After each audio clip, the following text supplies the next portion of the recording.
पड़ो पगुधारी। तो रंग भूमि जब सिय पगुधारी और रूप देख मोहे नर नारी। सीता को नहीं राम को देख के मोहित हुए। अब क्या हुआ, बहादुर लोग जाते हैं धनुष तोड़ने के लिए, दांती पीस पीस के ताकत दिखाते हैं, धनुष टूटना तो बहुत दूर को धनुष किसी के बल से हिला भी नहीं।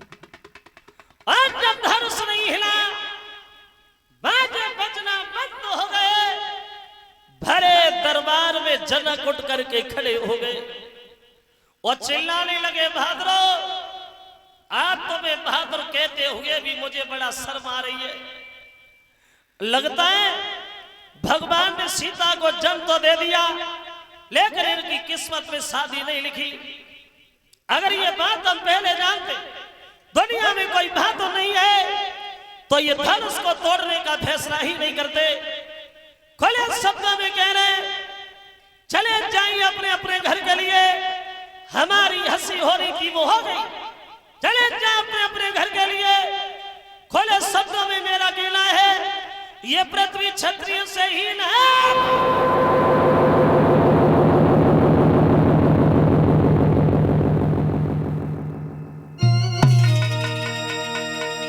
और बोले हैं वो जनक के कुआरी लली लई और मेरे वीर था पेज धनुष की ठानी कुआरी।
ये पृथ्वी क्षत्रिय से हीन है।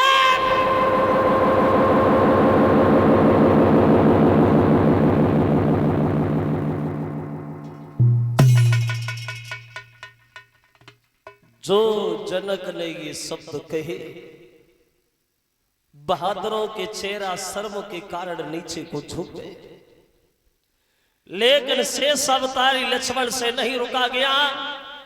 लक्ष्मण भरे दरबार में खड़े हो गए और चिल्लाने लगे, जनक राज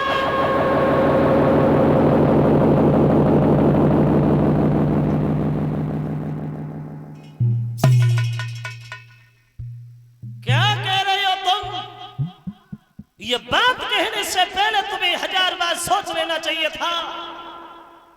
नहीं, ये पृथ्वी कभी क्षत्रिय सही थी, वो न है, वो न कभी भविष्य होगी। पर उसकी बात छोड़ दो, केवल बात दीजिए अगर विश्वामित्र से।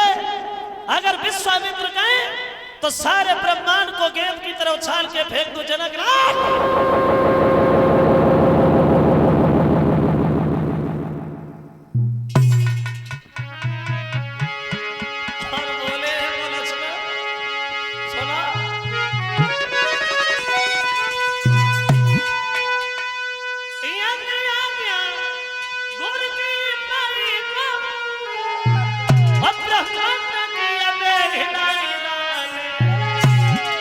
सूरज चांद को हर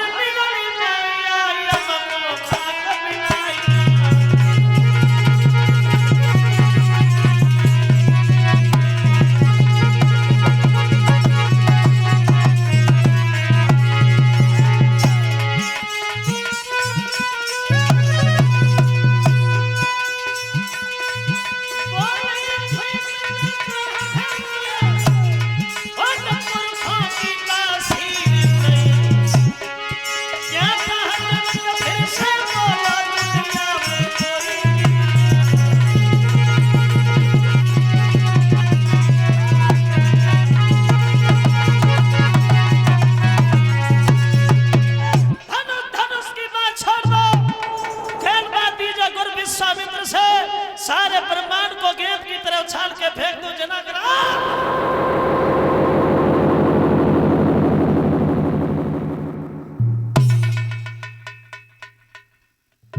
जैसे ही लक्ष्मण बोले तो बहादुरों के चेहरा लक्ष्मण के चेहरा पे टकटकी लगा के देखते ही रह गए। जरा सा बच्चा वो कितनी बड़ी बात बोल गया कि ब्रह्मांड उछाल। विश्वामित्र बोले हे इधर आइए लक्ष्मण, ये काम तुम्हारा नहीं और बीच में ज्यादा बोलते हम इस बात से खुश भी नहीं। माफ करना गुरुदेव। लक्ष्मण बोले कि बहादुर मर सकता है लेकिन ऐसे वचन कभी नहीं सुन सकता।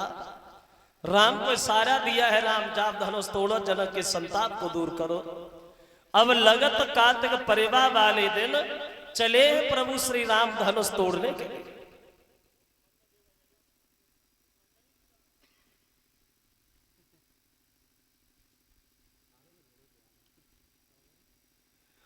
अब 14.5 साल की उम्र में राम धनुष तोड़ने के लिए चले हैं तो बहादुर लोग खूब ताली मार के हंसे। अब चली चलिया पाल उठा ले जा, तुम भी जा। जनक की पत्नी सुनैना मन में सोचती है विश्वामित्र ने हमारी हंसी कराने में कोई कमी तो नहीं छोड़ी। इतने बड़े बड़े बहादुर बैठे, धनुष हिला भी नहीं, भला राम के कोमल हाथों से टूट कैसे जाएगा। अब सीता ने धनुष की तरफ देखा, फिर राम की तरफ देखा तो दोनों हाथ जोड़ के खड़ी हो गई। हे भगवान भोले बाबा, ये धनुष साफ का है, इस धनुष को इतना हल्का कर दो जो प्रभु श्री राम आसानी से उठा सके। फिर सीता ने सोचा शंकर जी ने टेर सुनी न सुनी, कहीं भाग के नसामी ना पड़े हो। अब धनुष से ही दोनों हाथ जोड़े, आप थोड़े से हल्के हो जाइए। तो प्रण कठिन पिता का देख देख वो सीता दिल में घबराती है।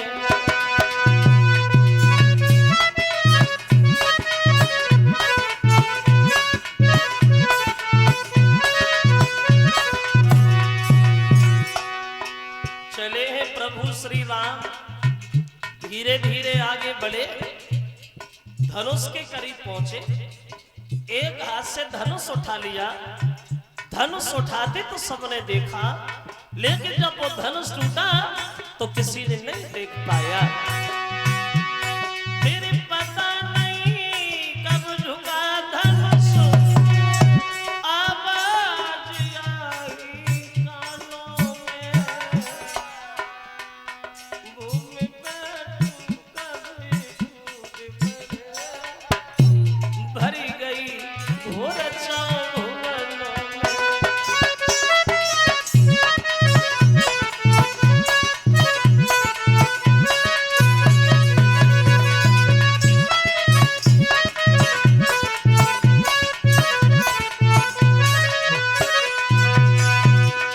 उठाते तो देखा, लेकिन टूटा तो किसी ने नहीं देख पाया।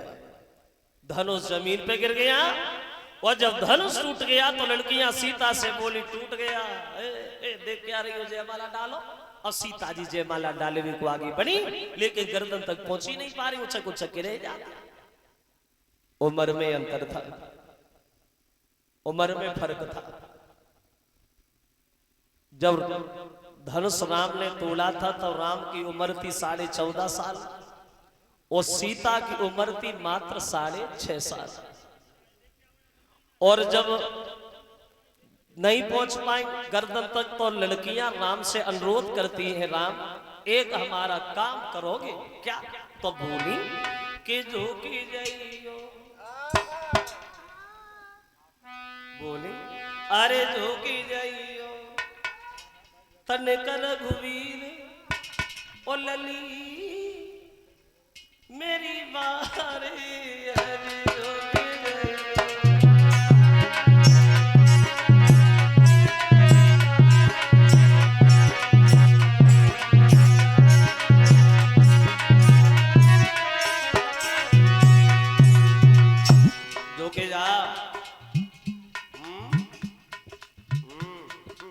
जा। तो राम ने सोचा भैया मजबूरी है तो झुकना भी जरूरी है, ला झुके जा रहे, हमारा क्या बिगड़ रहा है। राम झुकने को तैयार भये तब तक लक्ष्मण बीच में बोलना, सुनो भैया झुके रहे हो ससुरारे तो हो जाएगी सावन, अगर आज झुक गए तो जिंदगी भर झुके ही रहोगे। लक्ष्मण की बात सुन के राम नहीं झुके, सीधे खड़े हैं। तब लड़कियां बोली झुकना